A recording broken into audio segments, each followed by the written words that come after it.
শিল্প করার মাধ্যমে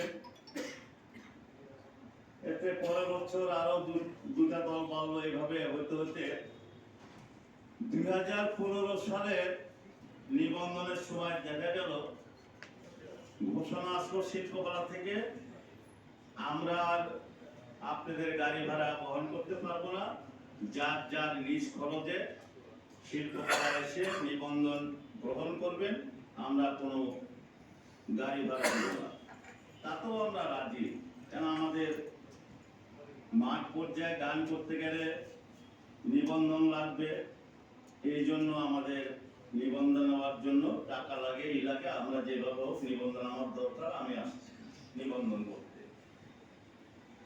এই প্রক্রিয়া আজও পর্যন্ত হচ্ছে। যা হোক,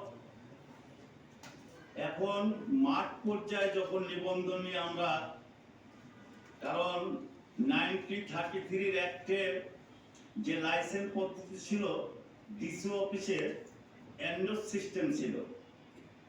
আমরা যে ডিস্ট্রিক্টে গান করতে যেতাম